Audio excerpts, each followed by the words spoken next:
हरे कृष्णा। जय श्री श्री गुरु गौरांग गंधर्विका गिरधारी श्री राधा वल्लभ भगवान की जय। बलदेव सुभद्रा जगन्नाथ श्री सुदर्शन जी की जय। कृष्ण बलराम की जय। गौर गोपाल की जय। पंचत्वात्मा श्री गौर हरि की जय। पतित पावन परम करुणामय परमाराध्य विष्णुपाद ईश्वर श्री श्रीमद् भक्ति वल्लभ तीर्थ गोस्वामी गुरु महाराज की जय। नित्रिला परिष्ण विष्णुपाद ईश्वर श्री श्रीमद् भक्तिदयित माधव गोस्वामी परम गुरुदेव की जय। नित्रिला परिष्ण विष्णुपाद ईश्वर श्री श्रीमद् भक्ति दयी भक्ति सिद्धांत सरस्वती गोस्वामी प्रभुपाद की जय। श्री श्री गौर किशोर दास बाबा जी महाराज की जय। भक्ति ठाकुर की जय। वैष्णव सार्वभौम श्री जगन्नाथ दास बाबा जी महाराज की जय। श्री बलदेव विद्याभूषण प्रभु की जय। विश्वनाथ चकोती ठाकुर की जय। नरोत्तम ठाकुर महाशय की जय। रूपानु गुरुवर की जय। प्रेम से बोलो श्री कृष्ण चैतन्य प्रभु नित्यानंद श्री अद्वैत गदाधर शिवसादि गौर भक्त वृंद की जय। गंगा देवी जमुना देवी सरस्वती देवी भक्ति देवी तुलसी देवी की जय। प्रहलाद महाराज सर्वनाशनकारी श्री नरसिंह भगवान की जय। नितिला परिष्ण विष्णुपाद ईश्वर श्री श्रीमद् भक्ति प्रमोद परि गोस्वामी महाराज की जय। नितिला परिष्ण विष्णुपाद ईश्वर श्री श्रीमद् भक्ति कुमुद संत गोस्वामी महाराज की जय। नितिला परिष्ण विष्णुपाद ईश्वर श्री भक्ति संत त्रिविक्रम महाराज की जय। श्री चैतन्य गौड़िया मठ के वर्तमान आचार्य त्रिदंडी स्वामी श्री श्रीमद् भक्ति भूषण भागवत गोस्वामी महाराज की जय। नितिला परिष्ण विष्णुपाद ईश्वर श्री श्रीमद् भक्ति निकेतन तुलसी महाराज की जय। पूज्यपाद गुरुवर की जय। पूज्यपाद निपातगण की जय। मठवासी भक्त वृंद की जय। अनंत कोटि वैष्णव भक्त वृंद की जय। हरिनाम प्रभु हरिनाम संकीर्तन की जय। गौर प्रेमानंदी हरि हरि बोल। वंदेहम श्री गुरु श्रीयुता पद कमला श्री गुरुन वैष्णव मास श्री रूपम साग्रजातां सहगण रघुनाथान्वितं तां सजीवनं साद्वैतं सावधूतं परिजनसहितं कृष्ण चैतन्य देवं श्री राधा कृष्ण पदान सहगण ललिता श्री विशाखान्वितांश।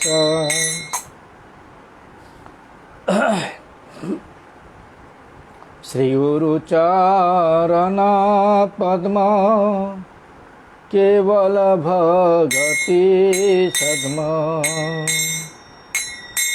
श्री गुरु चरण पद्म केवल भगति सद्म।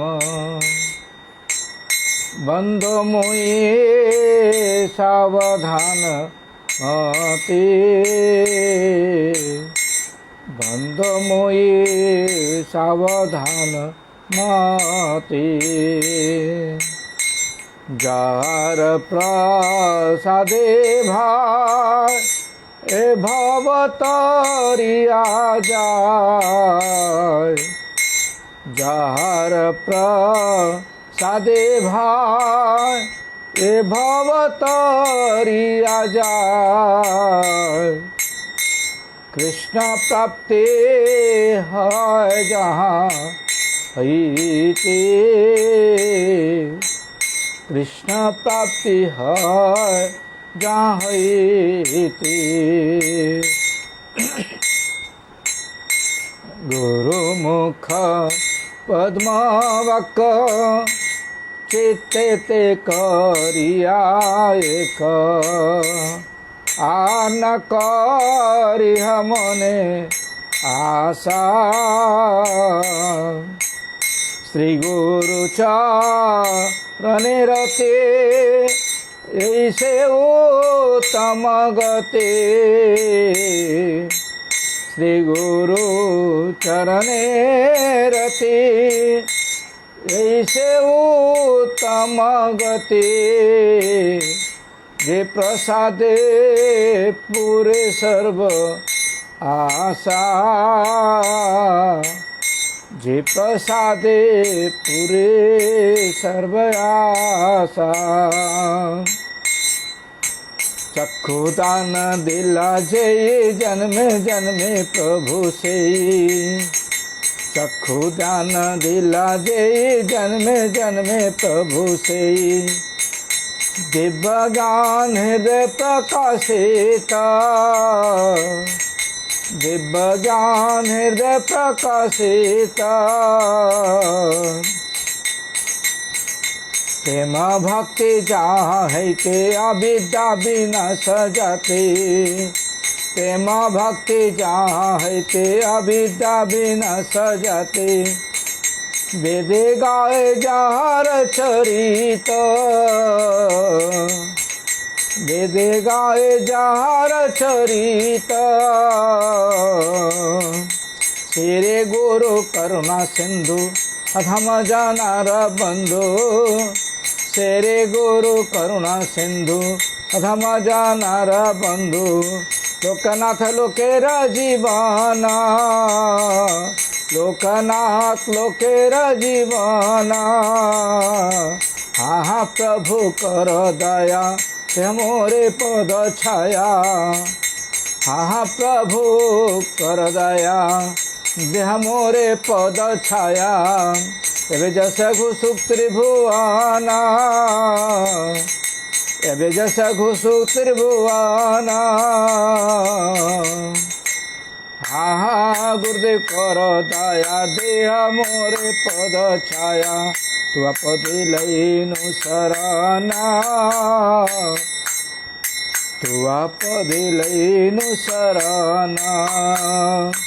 गुरुदेवा जय गुरुदेवा।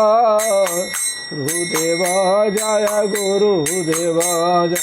गुरुदेवा जय गुरुदेवा। गुरुदेवा जय गुरुदेवा। श्री कृष्ण चैतन्य प्रभु नित्यानंद। श्री अद्वैत गदाधर श्रीवासादि गौर भक्त वृंद। श्री कृष्ण चैतन्य प्रभु नित्यानंद। श्री अद्वैत गदाधर श्रीवासादि गौर भक्त वृंद। श्री कृष्ण चैतन्य प्रभु नित्यानंद। श्री अद्वैत गदाधर श्रीवासादि गौर भक्त वृंद। श्री कृष्ण चैतन्य प्रभु नित्यानंद। श्री अद्वैत गदाधर श्रीवासादि गौर भक्त वृंद। कबे मोहि वैष्णव चिनिब हरिहरि। कबे मोहि वैष्णव चिनिब हरिहरि। वैष्णव चरण कल्याणे रखोनी। वैष्णव चरण कल्याणे रखोनी। माथिब हृदय धरी। माथिब हृदय धरी। वैष्णव ठाकुर अप्राकृत सदा निर्दोष आनंदमय। कृष्ण नाम प्रीत जड़े उदासीन। कृष्ण नाम प्रीत जड़े उदासीन। जीविते दया दया। जीविते दया दया। अभिमानहीन भजने प्रवीण। विषयते अनासक्त। अंतर बाहिरे निष्कपट सदा अंतर बाहिरे निष्कपट सदा नितलीलानुरक्त नितलीलानुरक्त कनिष्ठ मध्यम उत्तम प्रभेदे वैष्णव त्रिविध गणी कनिष्ठे आदर मध्यमे प्रणति कनिष्ठे आदर मध्यमे प्रणति उत्तमे शुश्रूषा सुनी उत्तमे शुश्रूषा सुनी जे न वैष्णव चिनिया लैया आदर करिबे जबे वैष्णवेर कृपा चाहे सर्वसिद्धि वैष्णवेर कृपा चाहे सब सिद्धि अवश्य पाइबे तबे अवश्य पाइबे तबे वैष्णव चरित्र सदा सर्वदा पवित्र जे निंदा हिंसा करी वैष्णव चरित्र सदा सर्वदा पवित्र जे निंद हिंसा करी भगति विनोद न संभाषे तारे भगति विनोद न संभाषे तारे থাকে সদা মন ধরি থাকে সদা মন ধরি কবে মুই বৈষ্ণব চিনিব হরি হরি वैष्णव ठाकुर दयाल वैष्णव ठाकुर दयाल वैष्णव ठाकुर दयाल वैष्णव ठाकुर दयाल वैष्णव ठाकुर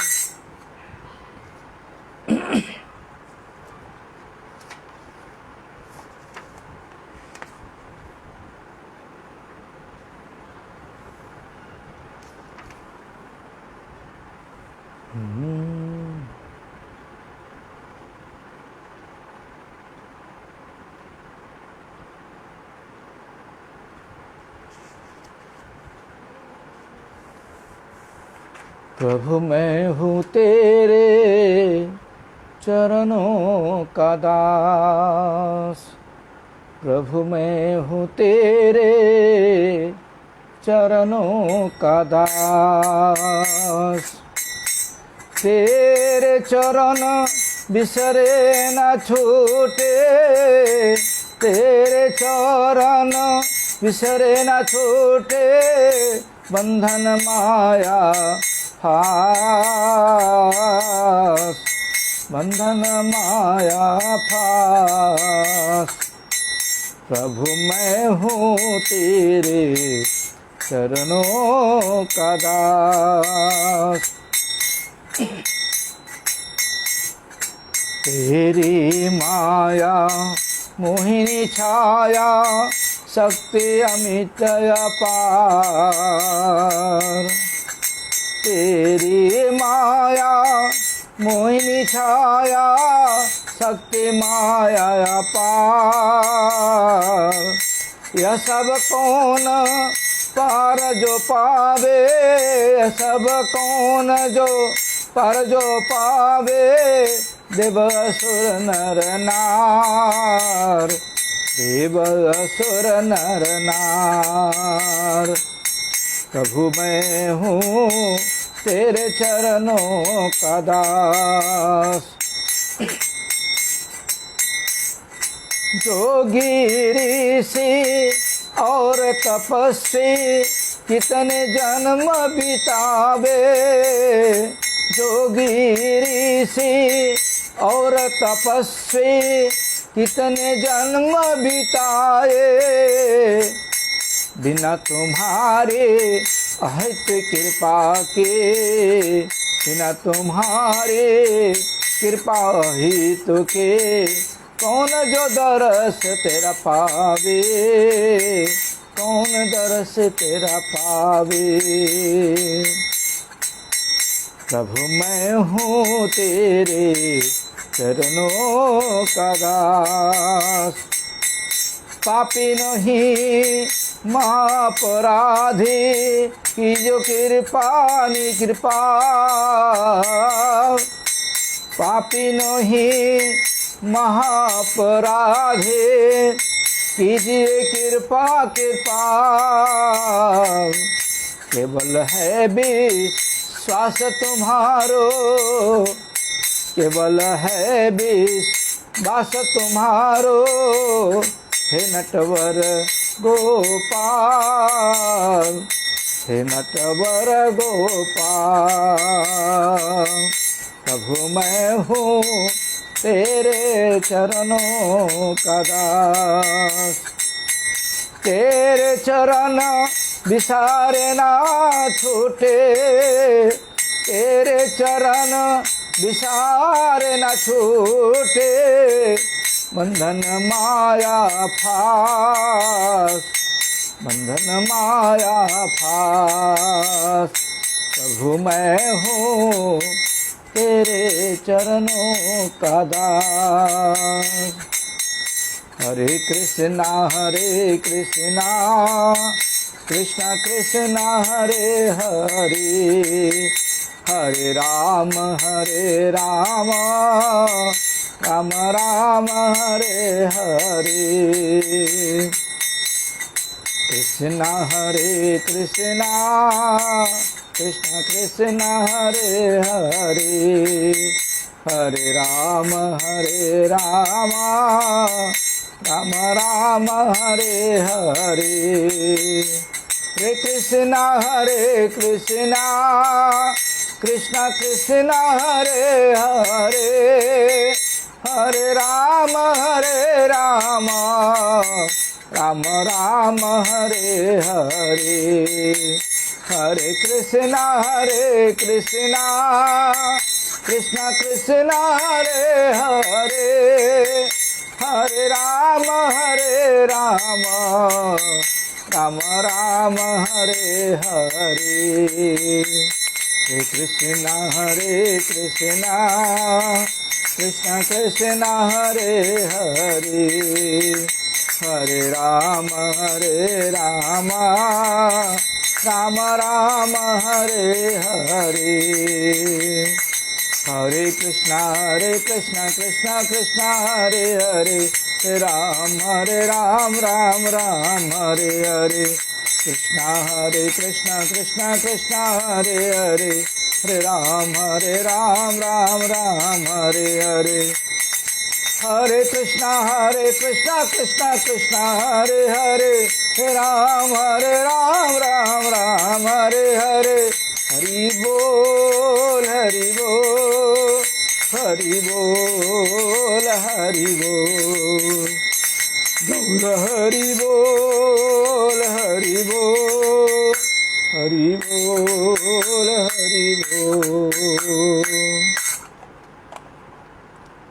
साक्षात् हरित्यन समस्त्र शास्त्रै रुक्तस्तथा भाव्यतेव शब्दि, किन्तु परभोर्चा प्रियवतस्य वन्दे गुरौ श्रीचरणारविन्दं। वाञ्छाकल्पतरुभ्यश्च कृपा सिन्धुभ्यैव च, पतितानां पावनेभ्यो वैष्णवो नमो नमः। श्री कृष्ण चैतन्य प्रभु नित्यानंद, श्री अद्वैत गदाधर श्रीवासादि गौर भक्त वृंद। हरे कृष्णा कृष्ण कृष्णा हरे हरे, हरे राम राम राम हरे हरे। सर्वाग्र श्री भगवान का भिन्न प्रकाश में विग्रह, गुरुपाद पद पतित पावन परम करुणामय परम आराध्य तम नितिला परिश्रम विष्णुपाद ईश्वर श्री श्रीमद्भक्ति वल्लभ तीर्थ गोस्वामी गुरु महाराज के श्री चरण में अनंत कोटि साष्टांग प्रणाम करते हुए उनकी यही कृपा प्रार्थना करता हूँ, गुरुदेव प्रसन्न हो। श्री चैतन्य गौड़िया मठ के वर्तमान आचार्य त्रिदंडी स्वामी श्री श्रीमद् भक्ति भूषण भागवत गोस्वामी महाराज के श्री चरण में अनंत कोटि साष्टांग प्रणाम करते हुए उनकी यही कृपा प्रार्थना करता हूँ, महाराज प्रसन्न हो।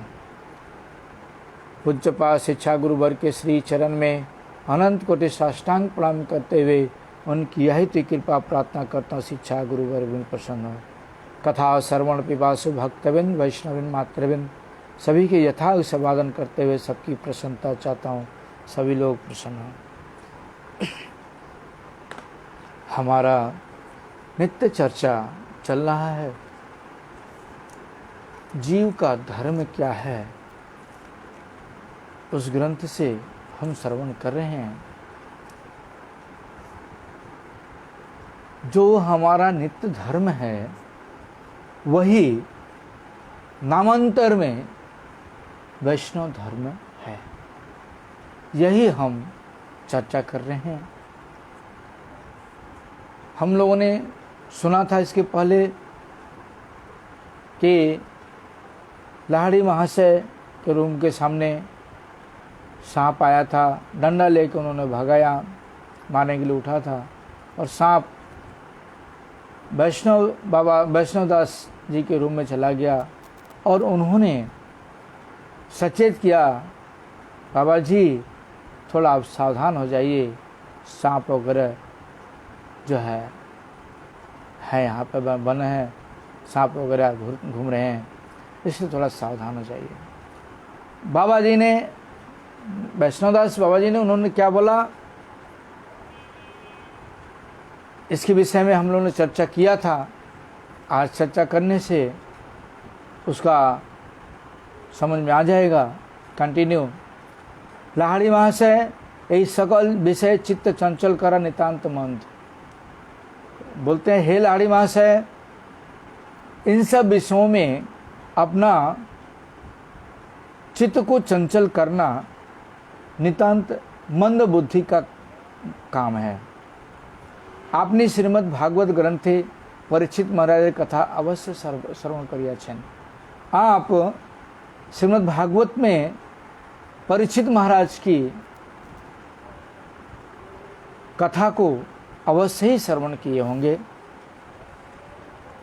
तिन्हीं सर्प भय परित्याग पूर्वक हरि कथामृत अचंचल चित्ते श्रीमद् गुरु सुखदेवीर मुखे श्रवण करता परमानंद लाभ करिया छिलेन। वह सर्प का भय डर त्याग करके हरि कथामृत, भगवान की जो हरि कथामृत है उसको श्रवण करते हुए अचंचल चित्त, बिना चित्त को चंचल किए हुए अपने गुरुदेव श्री सुखदेव गोस्वामी के मुख से श्रवण करते हुए परमानंद को प्राप्त हुए थे। मानवीर चित देहे ए सकल सर्प आघात करते पारना। मानव के जो शरीर है, इस शरीर में सर्प कभी भी आघात नहीं कर सकता। केवल क्या करने से, भगवत कथा विरह रूप सर्पई से देह व्याघात जनक सर्प। भगवत कथा जो श्रवण नहीं करते, भगवान की कथा को जो सुनते नहीं हैं, उनके विषय में बता रहे हैं कि वो भगवत कथा विरह रूप जो सर्प है वही इस देह में व्याघात जनक सर्प है, वही व्याघात कर सकता है। जड़ देह नित्य नय, जड़ देह जो है नित्य नहीं है। जो स्थूल शरीर है ये नित्य नहीं है, अवश्य एक दिन परित्यक्त है। अवश्य एक दिन इस शरीर को त्याग करना पड़ेगा। जड़ देह जन्य केवल शारीरिक कर्म सकल विहित। जड़ शरीर के लिए केवल मात्र शारीरिक जो कर्म है वही करना चाहिए। बाबा जी महाराज बताते हैं, कृष्णेरी इच्छा है जखन এই দেহের पतन হইবে তখন कोनो चेष्टा द्वारा यह के रक्षा करा जाते पारे ना। कृष्ण की इच्छा से जब इस देह का पतन होगा तब किसी भी चेष्टा के द्वारा इसकी रक्षा नहीं किया जा सकता। जखन दिन যতদিন शरीरे भंग যতদিন शरीर भंग काल उपस्थित ना है नहीं ततोदिन सर्पेर पास से शयन कर लो सर्प किसु बलिबे ना।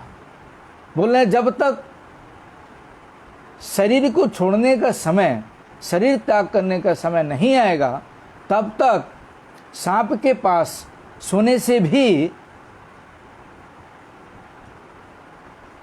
सर्प कुछ भी नहीं कर सकता, कुछ बोल भी नहीं सकता। अतएव सर्प भय आदि त्याग कर ले वैष्णव बलिया परिचय हैते पार है। जो जीव जंतुओं का भय है, सर्पों का जो डर है, उन सबको त्याग करके वैष्णव बोल करके परिचय हो सकता है। यही सकल भय चित्त यदि सर्वदा संचल रहिलो तब एक ही रूपे हरिपाद पद में नियुक्त होइबे। बोल रहे हैं कि इन सब के द्वारा अगर इन सब के डर के द्वारा अगर यदि हमेशा चित्त हमारा चंचल रहेगा तो किस प्रकार से हरिपाद पद में हमारा चित्त, हमारा मन नियुक्त होगा। सर्प भय व तजनित सर्प बधित चेष्टा अवश्य परित्याग करा कर्तव्य। इसलिए बता रहे हैं सर्प का जो डर है वह और उसके द्वारा जो उसको मारने की चेष्टा, इसको परित्याग करना ही मनुष्य का कर्तव्य है। बोल एक कहावत है ना, जाको राखे साइया मार सके ना कोई। जिनकी रक्षा भगवान करेंगे उनको मार कौन सकता है। बंगाल में भी है, बंगला में भी है पैर। इसलिए भगवान जिसकी रक्षा करेंगे उनको कोई भी सर्प जीव जंतु मार नहीं सकता। इसका प्रमाण क्या है? ध्रुव महाराज है। ध्रुव महाराज वन में जा रहे हैं और भगवान को पुकारते जा रहे हैं, कहाँ पद पलाश लोचन हरि, कहाँ पद पलाश लोचन हरि। रास्ते में बाघ आया, बाघ के जो आँख हैं वो भी पद्म के पत्ते के जैसा है, पद्म फूल के पत्ते के जैसा है आँख। ध्रुव महाराज कोई डर नहीं है, भगवान रक्षा कर रहे हैं और बाघ को पूछते हैं आप ही क्या मेरे पद पता प्लस लोचन हरि हो? बाघ ने माथा अपना मुंडी हिला दिया और बोला मैं नहीं हूँ, और आगे कुछ नहीं बोला और वो चले गए।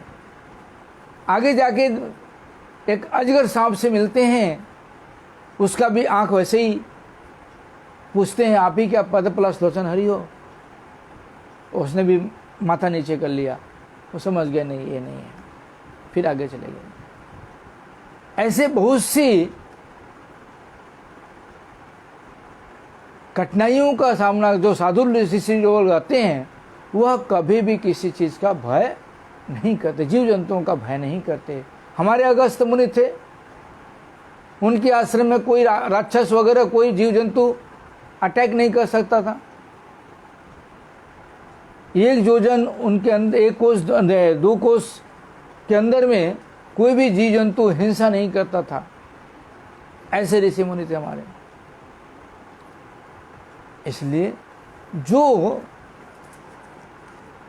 भगवत कथा मृत श्रवण करता है, भगवान की कथा श्रवण करता है और भगवान में अपना चित्त लगा के रखता है, उनको कभी भी किसी भी जीव जंतु से डर नहीं होता। आगे बताते हैं, लाड़ी महाशय एटू सश्रद्ध हैया कहलेन लाड़ी महाशय, एटू उनके थोड़ा सा उनके प्रति श्रद्धा के साथ उनसे बोले, महाशय अपना साधु वाक्य हमार हृदय निर्भय हेलो। आप जो साधु वाक्य जो आपने शब्द बोला, उस शब्दों के द्वारा मेरा हृदय जो है अब निर्भय हो गया, मतलब डर अब नहीं है। आमी जानिलाम जे हृदय उच्च करते पारलेई परमार्थ लाभेर योग्य हवा जाए। बोल रहे आत्मा को हृदय को ऊंचा करने से ही परमार्थ लाभ की योग्यता प्राप्त हो जाती है। गिरी कंदरे जे सकल महात्मा भगवत भजन करें तारा कखनई वन्य जंतुर भय करें ना। जो पहाड़ों की गुफाओं में जो ऋषि मुनि लोग महात्मा लोग जो बैठ करके भजन करते हैं, वह कभी भी किसी भी जीव जंतु से डरते नहीं हैं, वरन असाधु संग के भय करिया वन जंतु दिगी सहित बने वास करन। वरना क्या करते हो, भय तो करते नहीं है, वरन क्या करते हैं कि असाधु लोग, असत संगी लोग, संसार में पतित लोगों से भय के कारण, डर के कारण वो लोग वन में चले जाते हैं और वन में वास करते हैं। बाबाजी महाशय कहलन, भक्ति देवी हृदय अभिर्भूत हैले, हृदय सहज ही उन्नत है। समझ में आ रहा कि वैष्णोदास बाबाजी महाराज बोलते हैं कि भक्ति देवी जब हृदय में आविर्भूत हो जाती हैं, तब सहज में ही हृदय उन्नत हो जाता है। इसके विषय में मैंने बोला था कि भक्ति देवी किस प्रकार से हमारे हृदय में उन्नत होंगी, किस प्रकार से प्रकट होंगी, इसके विषय में मैंने कुछ बोला था। आप लोगों को याद होगा, नहीं होगा तो भी मेरा कर्तव्य है बता देना, दोबारा बता दूं। भक्ति विनोद ठाकुर लिखते हैं, माधव तिथि भक्ति जननी जतने पालन करी। माधव तिथि माने एकादशी तिथि, जन्माष्टमी तिथि, रामनवमी तिथि, नरसिंह चतुर्दशी, नित्यानंद त्रयोदशी, बलदेव पूर्णिमा, ये सब जो तिथियां हैं, श्रेष्ठ श्रेष्ठ जो तिथियां हैं, तिथियों को व्रत करने से भक्ति उत्पन्न होती है, हृदय में भक्ति उत्पन्न होती है। एकादशी व्रत कैसे करना चाहिए, इसके विषय में मैंने आप लोगों को बताया।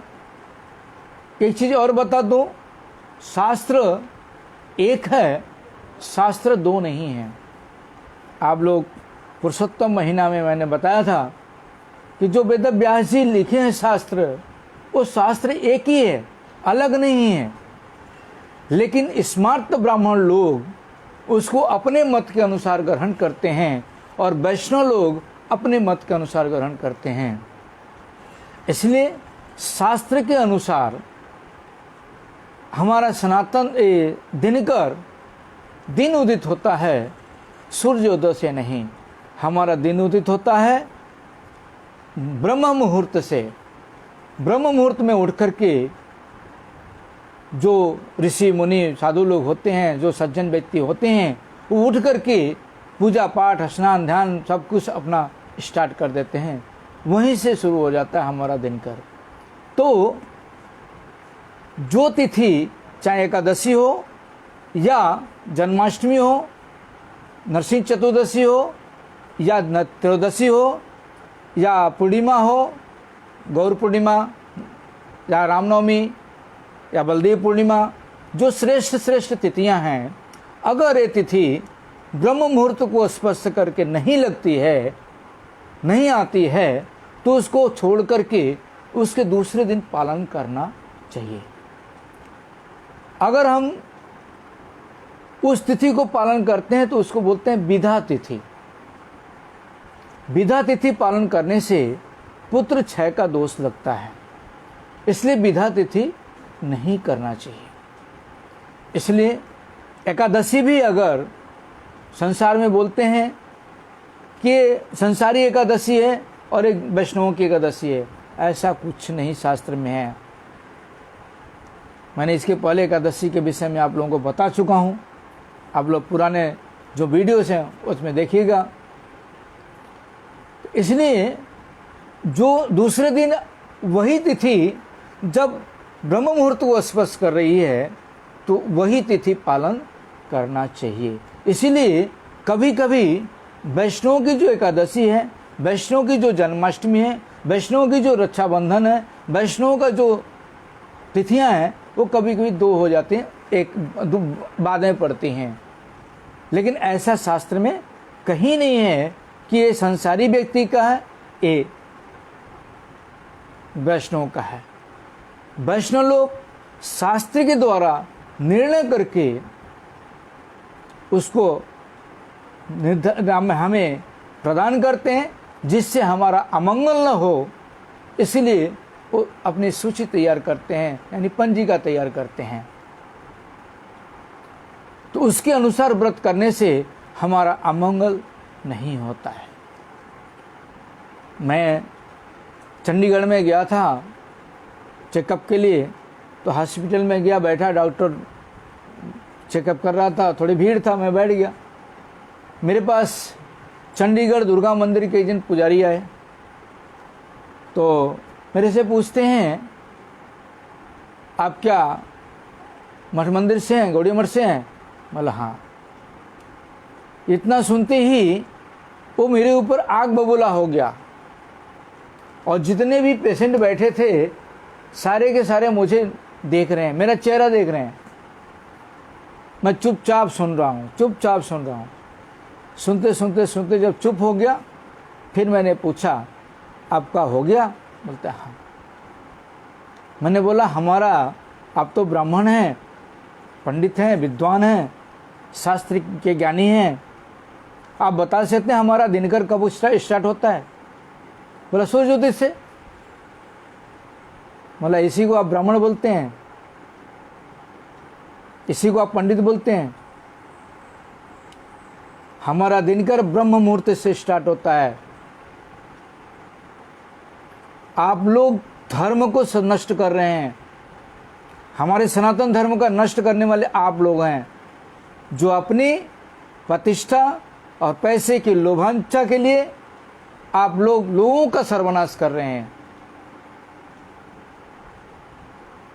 तो सारे लोग बोलते महाराज कैसे हो गया ये, ऐसे कैसे हो सकता? बोला हाँ।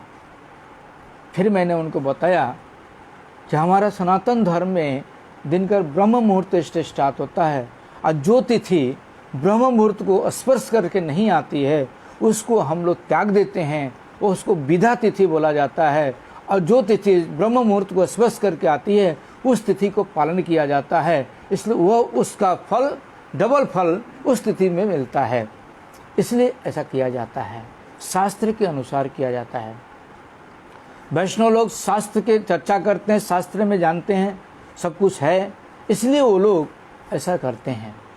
गौड़ीय मठ कोई अपसंप्रदाय नहीं है, गौड़ीय मठ एक ब्रह्म मध्य गौड़ीय संप्रदाय है, इसलिए वो गलत कभी नहीं कर सकता। गौड़ीय मठ शास्त्र को त्याग करके अलग नहीं जा सकता।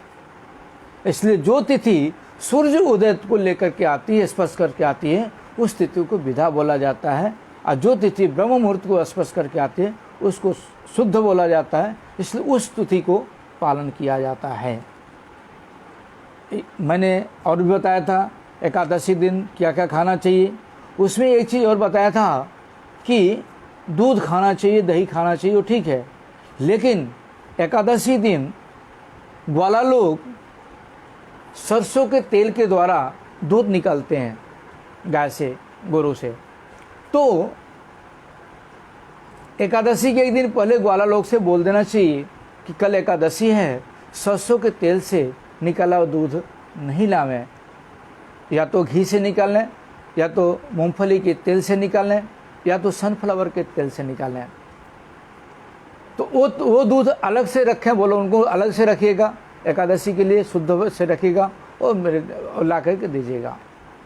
तो वो दूध खा सकते हैं, उसका दही बना के खा सकते हैं, उसका पायस बना के खा सकते हैं, उसका सब कुछ करके खा सकते हैं, कोई प्रॉब्लम नहीं होगा। लेकिन जो सरसों के तेल से निकाल करके दूध खाया जाता है वो दूध नहीं खाया जाता है। इसलिए एकादशी करने से क्या होता है, हृदय में भक्ति पैदा होती है।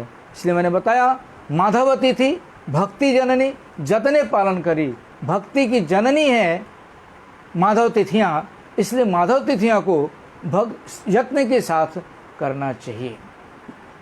एक ये हुआ जो भक्ति पैदा करती है। दूसरी भक्ति पैदा कैसे होती है हृदय में भगवान के प्रति, तुलसी की सेवा करके। तुलसी की महात्म कभी समय मिलेगा, अभी तो हमारा जीव का धर्म चल रहा है, सभी कभी समय मिलेगा तुलसी की महिमा बोलूँगा।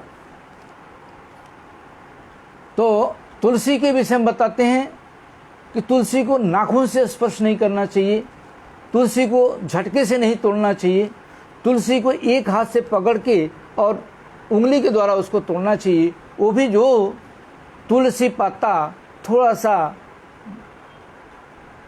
पीला हो चुका है उसको तोड़ना चाहिए, जो हरा उसको नहीं तोड़ना चाहिए। जिसको तोड़ने से तुलसी को कष्ट ना हो उस पत्ते को तोड़ना चाहिए। अगर तुलसी घर में है तो तुलसियाँ सूख जाती हैं, इस समय गर्म का सीजन है, तो उसके लिए आप बाएं हाथ से पकड़ के कैंची से जो फूल है उसका फूल को काट देंगे तो तुलसी का पौधा जो है समय से रहेगा और सूखेगा नहीं, बहुत दिन तक चलेगा।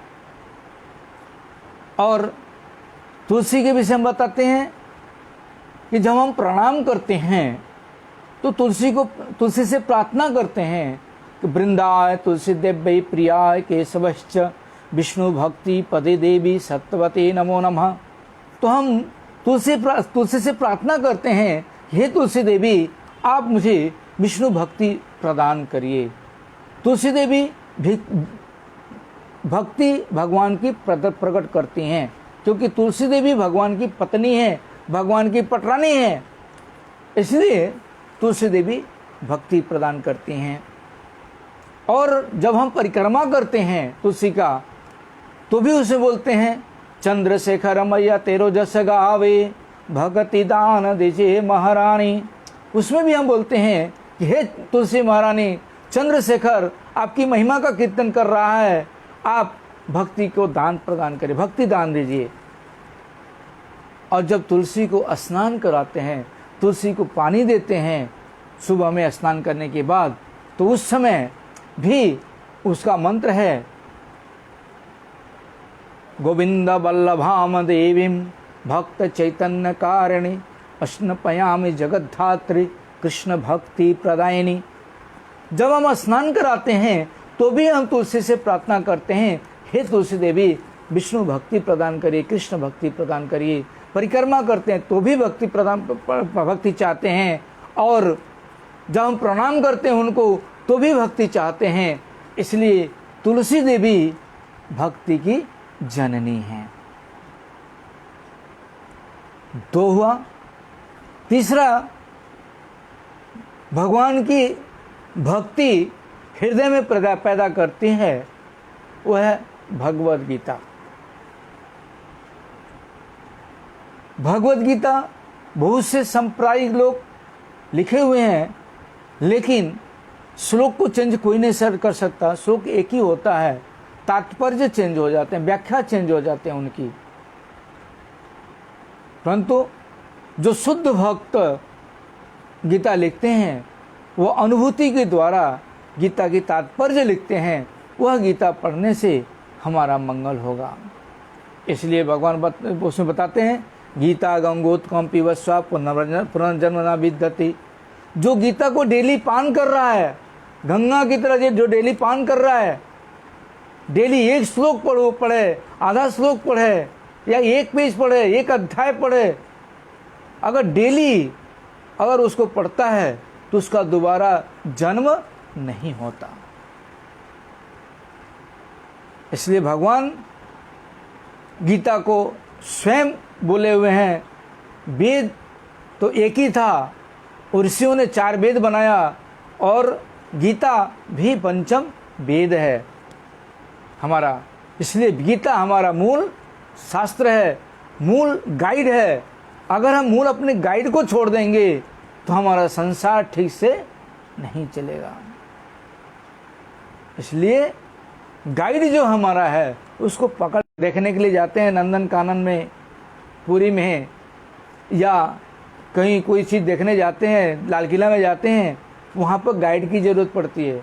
या लखनऊ में भूल भुलैया में जाते हैं तो वहाँ पर गाइड की ज़रूरत पड़ती है। अगर हम गाइड लेकर के नहीं जाएंगे तो भूल भुलैया में भूल जाएंगे। गाइड की ज़रूरत पड़ती है।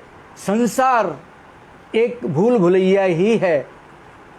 भूल भुलैया के लिए भगवान ने गाइड बना रखा है गीता एंड भागवत। भागवत कब पढ़ना चाहिए उसके लिए भी विधान है, लेकिन गीता फर्स्ट केजी क्लास का गीता है। अगर गीता हम पढ़ेंगे नहीं तो हम संसार चलाना मुश्किल हो जाएगा। संसार में अनेक कष्ट है, बहुत ज़्यादा कष्ट है, लेकिन गीता जब पढ़ेंगे तो सारे कष्ट समझ में आ जाता है, कैसे कैसे कष्ट मिलते हैं। इसलिए गीता पढ़ने से भगवान की भक्ति स्वाभाविक रूप से मिल जाती है। चौथा, भक्ति भगवान की कैसे हृदय में प्रकट होती है? भगवान के नाम से। इसलिए बोलते हैं, चैतन्य चरितमृत में दिए हैं, चैतन्य महाप्रभु ने बोले हैं, कली काले नाम रूपे कृष्ण अवतार, नाम हिते हवे सर्व जगत निस्तार। तो कली काल में भगवान स्वयं नाम रूप से आए हुए हैं।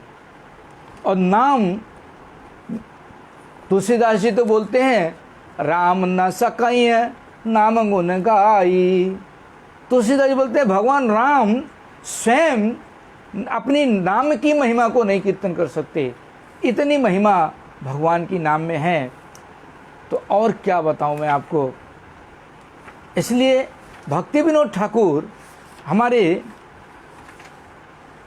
द्वितीय जाम कीर्तन में बताते हैं, अनेक लोकेर वांछा अनेक प्रकार, कृपाते करिल अनेक नामेर प्रचार।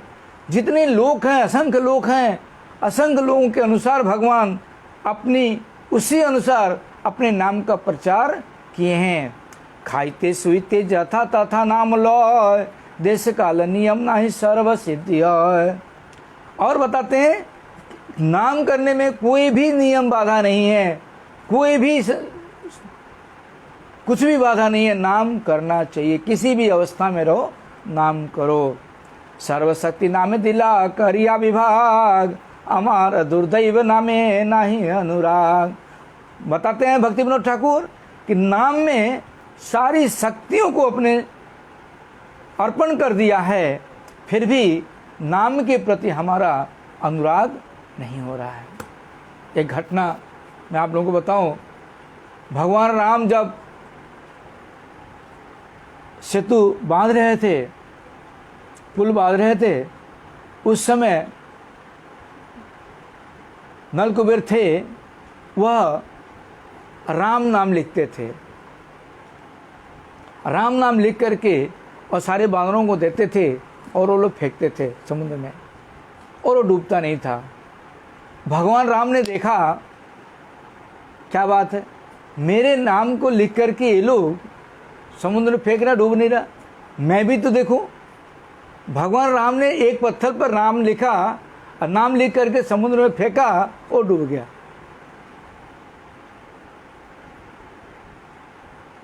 तब हनुमान जी बोलते, प्रभु आप रहने दो, आप तो सर्वशक्तिमान हो, लेकिन आपकी जो नाम है वो आपसे भी ज़्यादा सर्वशक्तिमान है, इसलिए आपसे नहीं होगा, आपके नाम से ही होगा। इसलिए ये नाम ऐसी है, बोलते हैं चैतन्य चरितमृत में बोलते हैं कि मंत्र हैते हवस जगत निश्चय संसार मोचन, मंत्र हित्य हवय संसार मोचन, मंत्र के द्वारा जो वेद मंत्र हैं, गीता के मंत्र हैं, अन्य जो मंत्र हैं, इसकी विधि अनुसार है, विधि के अनुसार चलना पड़ता है। उस मंत्रों के द्वारा संसार मोचन हो सकता है, लेकिन कृष्ण प्राप्ति नहीं हो सकती। लेकिन नाम हित्य पावे कृष्णेर चरण, नाम के द्वारा, नाम करने से क्या मिलेगा? भगवत चरण की प्राप्ति हो जाएगी। 4 चीज बताया मैंने आपको।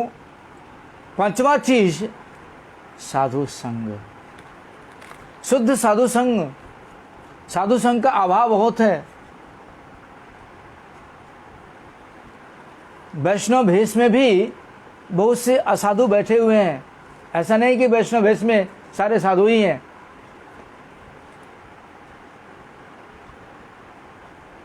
परंतु किसको साधु माना जाए, इस शास्त्र में वर्णन है।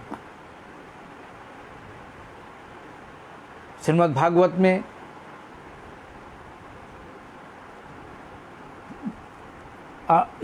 देवहूति और कपिल मुनि, कपिल भगवान की जो उक्ति है, उसके द्वारा जाना जाता है साधु कौन है। और 11 स्कंध में निमि महाराज और 9 जोगिंदर के संवाद में जाना जाता है कि गुरु कौन है, वैष्णव कौन है। गीता में भी भगवान बोले हैं। इसलिए लाल कपड़े से साधु नहीं होता, मुंडन करने से साधु नहीं होता, तिलक करने से साधु नहीं होता। अपनी आचरी धर्म परे सिखाए। जो खुद शिक्षा लेता है और दूसरे को शिक्षा देता है, वही वैष्णव है। महाप्रभु की उक्ति है, अपनी आचरी धर्म परे सिखाए। ऐसा नहीं है कि लोगों के घर में जाके हम अड्डा मारे हैं और हम लोगों को शिक्षा दें। ऐसा नहीं है। साधु जो होता है वो सर्व समय किसी भी अवस्था में रहे, कहीं भी रहे, वो भगवत चर्चा ही करता है, भगवान का चर्चा ही करता है। और जीवों को, जो जीव संसार में भटक रहे हैं, संसार में दुख पा रहे हैं, संसार की जाला से जल रहे हैं, उसके दुख से दुखित होकर के उसको किस प्रकार से संसार से निकाला जाए, किस प्रकार से संसार जाला से निकाल करके उसको भगवत सेवा में लगाया जाए, गुरुदेव सेवा में लगाया जाए, उनकी चिंता करते हैं। हमारी चश्मा जिस कलर का होगा, हम उसी कलर, उसी के अनुसार बाहर दिखाई देता है। चश्मा हमारा अगर सादा है तो लोगों को सादा दिखाई देता है। इसलिए अपनी एटीट्यूड चेंज करना पड़ता है। अपनी एटीट्यूड जिस प्रकार से हमारा रहेगा, हम उसी प्रकार से एक दूसरे को दर्शन करते हैं। हमारा अगर एटीट्यूड बढ़िया है तो हम सबको बढ़िया देखेंगे, हमारा एटीट्यूड अगर खराब है तो हम सबको खराब देखेंगे। हमारा चरित्र अगर खराब है तो हम सबको चरित्र खराब है, इनका भी चरित्र खराब है, उनका भी चरित्र ऐसा है, वैसा है, ऐसा है, ऐसा करता है, वैसा करता है। एटीट्यूड अगर सही है तो कभी भी किसी की निंदा नहीं करेगा। इसलिए खुद को एटीट्यूड अपना ठीक करना पड़ता है, अपनी चश्मा खुद को ठीक करना पड़ता है। हम आचरण न करें, जीवों को भगवान की सेवा में लगावे नहीं, उनके दुख से दुखित होना। हमारे पास किस प्रकार से अर्थ आवे, किस प्रकार से पैसा आवे, इसकी चिंता है। तो उससे नहीं होगा, उससे जीवों का मंगल कभी नहीं हो सकता। जो अर्थलोभी हैं वो कभी भी जीव का मंगल नहीं कर सकते। गुरु महाराज बोलते हैं, अर्थ के द्वारा किसी का मंगल नहीं हो सकता। इसलिए अर्थालोभी जो व्यक्ति हैं, जो साधु हैं, वो कभी भी जीव का मंगल नहीं कर सकते। इसलिए चाहे वो सन्यासी हो चाहे ब्रह्मचारी हो, चाहे मुन्ननधारी हो, चाहे दाढ़ी वाला हो, तिलकधारी हो, त्रिपंडु हो, जिस भाव से हो, अगर वो शुद्ध वैष्णव आचरण करके नहीं दिखाता है और खुद आचरण करेगा, दूसरों को शिक्षा देगा, खुद आचरण करता नहीं है और मुख से लोगों को शिक्षा देता है, वो कभी भी जीव का मंगल नहीं कर सकता। इसलिए बोलते हैं कि मंत्र हैते संसार मोचन, मंत्र के द्वारा संसार का मोचन हो सकता है, लेकिन नाम के द्वारा कृष्ण प्राप्ति होगी। और साधु संगे स्वर्गवास बोला जाता है, असाधु संगे नरकवास। असाधु तो रावण भी आया था, रावण भी साधु के रूप में आया था, लेकिन उसको हम साधु मान लें। ऐसे बहुत से लोग हैं। इसलिए साधु संग सर्व शास्त्र का लव मात्र साधु संग सर्व सिद्धि है। तो शुद्ध साधु का संग अगर होता है तो स्वाभाविक रूप से भगवत भजन में हमारी उन्नति होगी, सारी सिद्धियां प्राप्त हो जाएंगी। लेकिन असत साधु का संग हो जाएगा तो हमारी सिद्धियां क्या, हम नरक में भी जाने के लिए तैयार हो जाएंगे फिर। इसलिए सावधान होकर के चलना पड़ता है। साधु कौन है इसकी पहचान हमारे पास नहीं है। इसलिए बोलते हैं वैष्णव चिन्हिते नारे देवेर शक्ति। वैष्णव की पहचान देवता भी पहचान नहीं सकते। कौन वैष्णव है, कौन क्या है, कैसा है, उसको पहचानना देवताओं के पास शक्ति नहीं है, तो हमारे जैसे क्षुद्र के पास कहाँ से शक्ति रहेगी। इसलिए शुद्ध साधु जो हैं शास्त्र के अनुसार, शास्त्र जो अपशास्त्र हैं उसके अनुसार नहीं, जो प्रमाणिक शास्त्र हैं, गीता भागवत आदि जो शास्त्र है प्रमाणिक, उस शास्त्र के अनुसार हम साधु संग करेंगे तो स्वाभाविक रूप से हमारा मंगल होगा और भगवत प्राप्ति हो जाएगी, सिद्धियां मिल जाएंगी। सारी सिद्धियां क्या, भगवत सर्व सिद्धि गोविंद चरणे, सारी सिद्धियां भगवान के चरण में ही तो है। तो भगवत प्राप्ति जब हो जाएगी तो कोई भी सिद्धि बाकी नहीं रहेगी। इसलिए ये 5 चीज मैंने बताया कि भक्ति की उन्नति किस प्रकार से होगी, जो बता रहे हैं यहाँ पर जैव धर्म में बाबा जी महाराज बता रहे हैं जो कि भक्ति देवी हृदय अभिभूत हिले, हृदय सहज उन्नत है। शुद्ध रूप से साधु 5 चीज अगर हम करें तो स्वाभाविक रूप से भक्ति हृदय में उदित हो जाएगी। और जब भक्ति हृदय में हो जाएगी, आ जाएगी, तो शास्त्र में बताते हैं नष्ट प्रायसु अभद्रेषु नित्यम भागवत सेवया। शास्त्र बता रहे हैं कि अगर हम इस जो 5 चीज है भागवत सेवा है, ये 5 भागवत सेवा अगर हम नित्य प्रति करते हैं तो हमारे हृदय के अंदर जितनी भी अभद्रता है सारी अभद्रता नाश हो जाएगी। और भगवत उत्तम श्लोके भक्तिर्भवति नैष्ठिकी, जब अभद्रता नाश हो जाएगी हृदय पर शुद्ध हो जाएगा, भक्ति हृदय में विराजमान हो जाएगी, भक्ति उन्नति हो जाएगा हृदय में, तो स्वाभाविक रूप से भक्ति के वशीभूत होकर के भगवान हृदय में विराजमान हो जाएंगे। इसलिए यहाँ बता रहे हैं कि हृदय में भक्ति प्रकट किस प्रकार से करना चाहिए, मैंने आपको बताया। और जगतेर समस्त जीवेर प्रिय हवजा, जगत की जब हृदय में भक्ति उन्नत हो जाएगी, प्रकट हो जाएगी, तो जगत के लोग, जागतिक लोग, सारे लोगों के बीच में जीव किस प्रकार से प्रिय हो जाएगा इसके विषय में बता रहे हैं। साधु एवं असाधु जीव सकल भक्त के अनुराग करें।